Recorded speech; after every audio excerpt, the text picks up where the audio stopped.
अरे भाई चांद ना खे करिए कोई साफरतु नहीं।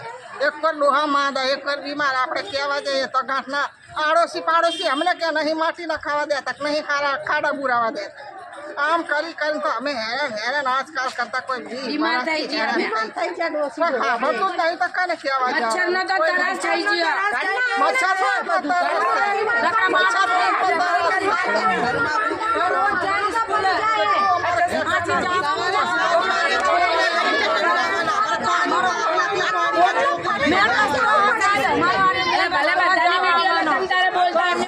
कुर्सी बाती हेठो नाखવો જોઈએ કોને ઉભાને જે બેઠો એને આય વાતો રોબન એ વાત કરી જો જાતી આય ઘરે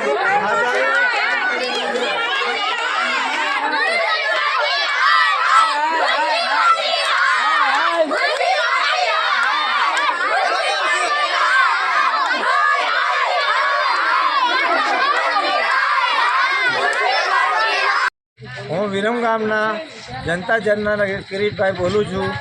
મારા ધર્મના સોગન ખાઈ અને આજે 30 વર્ષથી આ ગટરની આ સમસ્યા છે। જે કોઈ અમે આવેદનપત્ર 10 વખત આપ્યા, મામલતદારમાં આપ્યા, કલેક્ટરમાં આપ્યા, સીઓ સાહેબને આપ્યા, પણ અમારું કોઈ સાંભળતું નથી।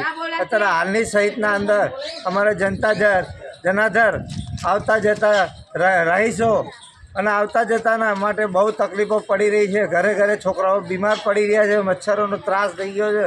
તો આપ સાહેબશ્રીને અમારી નમ્ર અરજ છે કે તાત્કાલિક ધોરણે આ પગલાં લઈ અને આ ગટરની સમસ્યાને દૂર કરે તેવી અમે આશા રાખીએ છીએ। તમે ચીફ ઓફિસરને રજૂઆત કરેલી ખરી? હા, કરેલી।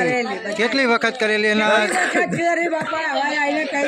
10 વખત ઓફિસે જયા કેવા કે કરી જઈશું એમ કરીને કારી મુકાન પછી કોઈ કરવા આવતું નથી।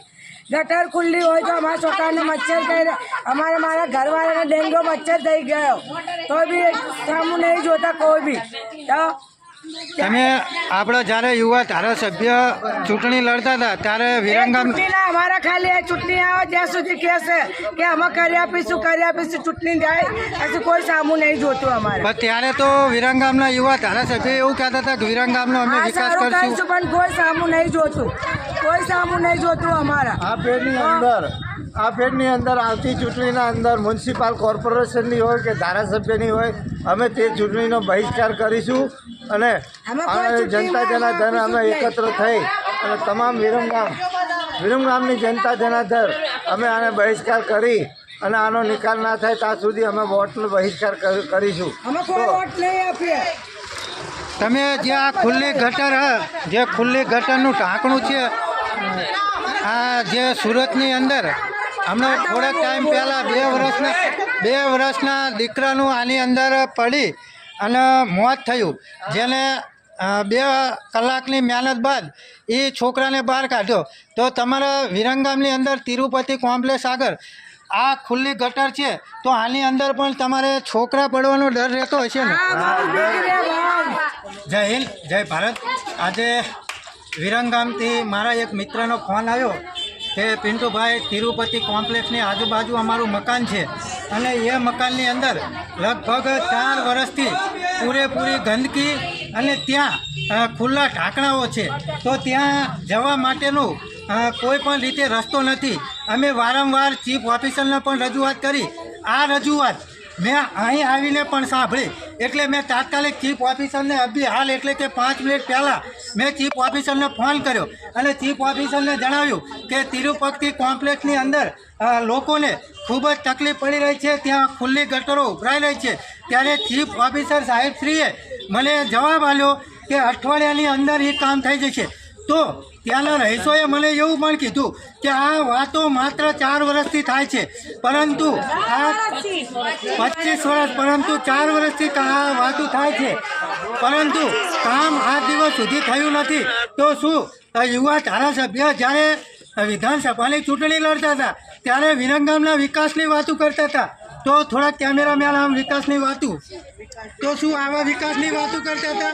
સુરતની અંદર ખુલ્લા ગટરના ઢાંકણામાં 2 વર્ષનો બાળક પડી ગયો અને ત્યારે એ સુરતની અંદર લોકોની કોશિશ બાદ એ 2 કલાકે એ દીકરો અંદરથી બહાર કાઢ્યો અને એ મૃત હાલતમાં મળ્યો.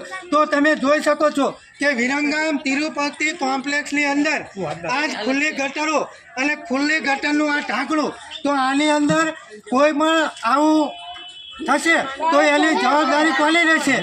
તો એની જવાબદારી ચીફ ઓફિસર યુવા ધારાસભ્ય હાર્દિક પટેલ અને જે તે આના પ્રમુખ હોય તેની જવાબદારી રહેશે.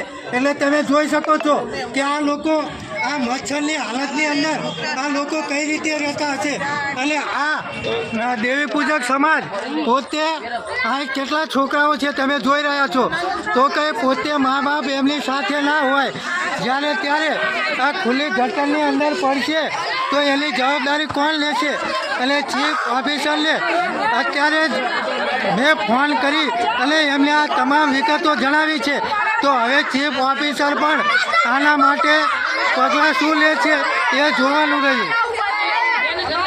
તમારી છેલ્લી માગણી શું છે?